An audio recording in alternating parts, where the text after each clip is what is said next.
नमस्कार दोस्तों, स्वागत है आपका हमारे यूट्यूब चैनल पर। दोस्तों, ये रामधारी गुप्ता खंड 2 का प्रतिलेखन संख्या 141 और 142 नंबर है। दोस्तों, ये 2017 का स्किल टेस्ट जो कैंसिल हो गया था, उसमें ये दोनों डिक्टेशन बोले गए थे ग्रेड सी में। ठीक है, तो मैं आज इसको बोल रहा हूँ, तो आप लोगों लिखने का प्रयास कीजिए। थोड़ा कठिन है बट कोशिश करिएगा तो लिख जाएगा। ठीक है, डिक्टेशन शुरू होगी 5 सेकंड बाद, लेकिन इससे पहले आप लोगों से रिक्वेस्ट है, प्लीज़ मेरे चैनल को सब्सक्राइब कर लीजिए। स्टार्ट। महोदय, देशी रियासतों में प्रजा की दशा अत्यंत दयनीय थी। कुछ जमींदारों, ऊंची जाति के लोगों, नरेशों के नाते रिश्तेदारों को छोड़कर सामान्य जनता, विशेष रूप से किसान, बड़ा ही कष्टमय जीवन बिता रहे थे। देशी रियासतों को निरंकुशता और निर्धनता का निचोड़ कहा जा सकता था। कभी कभी मर्जी होने पर नरेश लोग कुछ लोगों के साथ उदारता का व्यवहार भी कर देते थे, लेकिन सामान्यतः उन्हें अपने ऐशो आराम और अपनी निरंकुश सत्ता की ही चिंता रहती थी। देशी रियासतों की संख्या लगभग 700 थी, जिनमें से हैदराबाद, कश्मीर, मैसूर आदि रियासतें काफ़ी बड़ी थीं और कुछ रियासतें तो ब्रिटिश भारत के किसी एक गांव के बराबर छोटी थीं। कुछ रियासतों का क्षेत्रफल केवल कुछ एकड़ ही था, लेकिन इन्हें देशी रियासतों के सारे अधिकार और दर्जा प्राप्त था। इन नरेशों के अधिकार एक समान नहीं थे।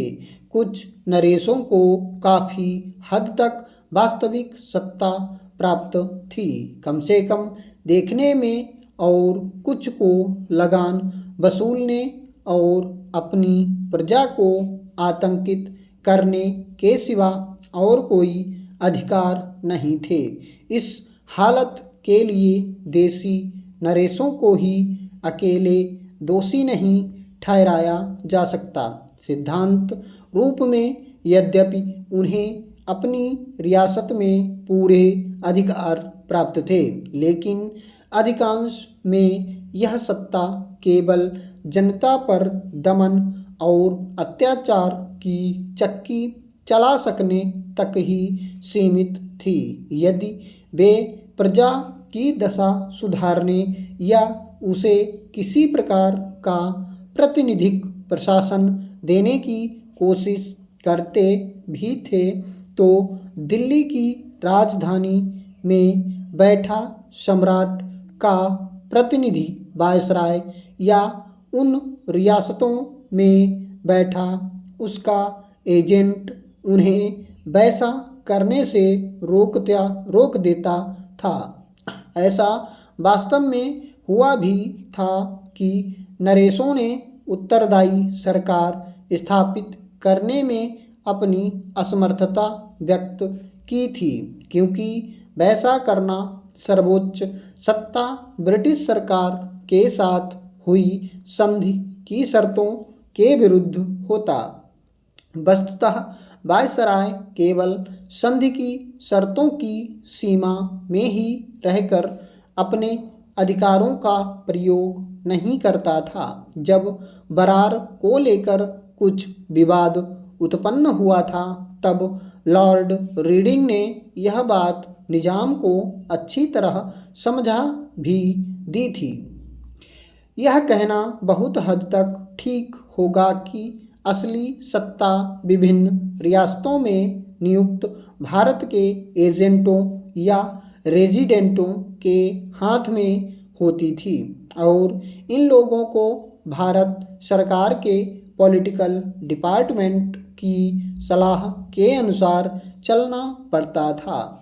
एजेंट या रेजिडेंट की सहमति के बिना किसी नरेश के लिए जनता की भलाई के लिए कोई कदम उठाना संभव नहीं था।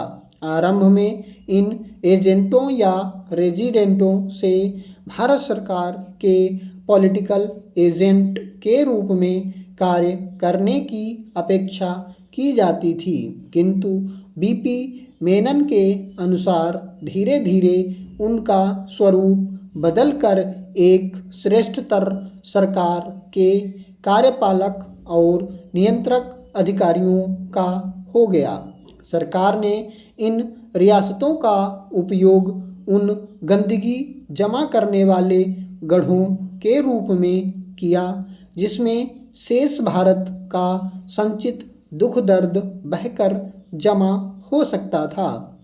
1920 से 21 तक रियासतों में कोई राजनीतिक गतिविधि नहीं होती थी। महोदय, ब्रिटिश भारत में भी ग्रामीण क्षेत्रों के लोग राजनीतिक आकांक्षाओं की तरफ से सर्वथा उदासीन थे। हालांकि वे गरीबी और भूख से कराह रहे थे। कांग्रेस ने और रमेश चंद्र दत्त, दादा भाई नौरोजी, यहाँ तक कि विलियम डिग्बी सरीखे अर्थशास्त्रियों ने इन किसानों की गरीबी और दुर्दशा की चर्चा की थी, लेकिन रियासतों की गरीब प्रजा इन नेताओं के विचार क्षेत्र से बाहर थी। भारतीय राजनीति में गांधी जी के पदार्पण से ब्रिटिश भारतीय क्षेत्रों की जनता में एक नई चेतना जागृत हुई। देसी रियासतों में भी ब्रिटिश भारतीयों की राजनीतिक गतिविधियों के कारण कुछ सुगबुगाहट होने लगी। 1922 में देसी रियासतों के नेताओं की एक बैठक पूना में NC केलकर की अध्यक्षता में हुई। रियासतों में नागरिक स्वतंत्रता लेश मात्र भी नहीं थी। सभा आयोजित करने या अभिव्यक्ति की कोई स्वतंत्रता नहीं थी। अतः इन लोगों को ब्रिटिश भारतीय क्षेत्र में अपनी बैठक करनी पड़ती थी। इस सम्मेलन में अखिल भारतीय राज्य प्रजा परिषद स्थापित करने का फैसला किया गया, लेकिन इस फैसले को कार्यान्वित करने में कुछ समय लगा। ब्रिटिश भारत में असहयोग आंदोलन की जो लहर चल रही थी, उसका असर देसी रियासतों पर भी हुआ। धीरे धीरे प्रजामंडलों, लोक परिषदों, प्रजा मित्र मंडलों, नागरिक अधिकार संघों आदि की स्थापना रियासतों में होने लगी, लेकिन ये संस्थाएं रियासतों के अंदर काम नहीं कर पाती थीं। अतः वे पड़ोस के ब्रिटिश भारतीय क्षेत्रों से अपनी गतिविधियां संचालित कर रही थीं। प्रजा परिषद का अगला अधिवेशन 1926 में हुआ था। इसमें एक अखिल भारतीय संगठन स्थापित करने का फैसला किया गया। एक घोषणा पत्र में सम्मेलन ने एक संघ स्थापित करने के पक्ष में अपना मत व्यक्त किया, जिसमें देसी रियासतें भी ब्रिटिश प्रांतों की सहभागी होंगी। चेम्सफोर्ड सुधारों में एक भावी संघ का संकेत किया गया था, जिसमें ब्रिटिश प्रांत और रियासतें शामिल होंगी। भावी भारत के उज्ज्वल भविष्य का चित्रण करते हुए मॉन्टफोर्ट रिपोर्ट में कहा गया था, इस चित्र में रियासतों के लिए भी स्थान होगा। यही वह प्रेरणा थी जिसने 1926 में हुए रियासतों के प्रतिनिधियों को यह घोषणा करने के लिए प्रेरित किया था कि रियासतें भी इस संघ में भागीदार होंगी। सम्मेलन में कहा गया कि सभी भारतीय रियासतों की जनता का लक्ष्य यह मांग करना और उसे पूरा कराना होगा कि भारतीय रियासतों को ब्रिटिश भारतीय प्रांतों के साथ समानता के आधार पर एक ही भारतीय राष्ट्र का अभिन्न अंग माना जाना चाहिए और राष्ट्र को सरकार में उत्तरदायित्व के बुनियादी सिद्धांतों पर आधारित होना चाहिए। किंतु अखिल भारतीय राज्य प्रजा परिषद की स्थापना 1927 में ही हो सकी। इसे रियासतों में एक संगठित आंदोलन की शुरुआत कहा जा सकता है। इसका पहला सम्मेलन बम्बई में दिसंबर 1927 में हुआ। इसका दूसरा सम्मेलन मई 1929 में बम्बई में ही हुआ। वस्तुतः इसके सभी सम्मेलन ब्रिटिश भारत में ही हुए।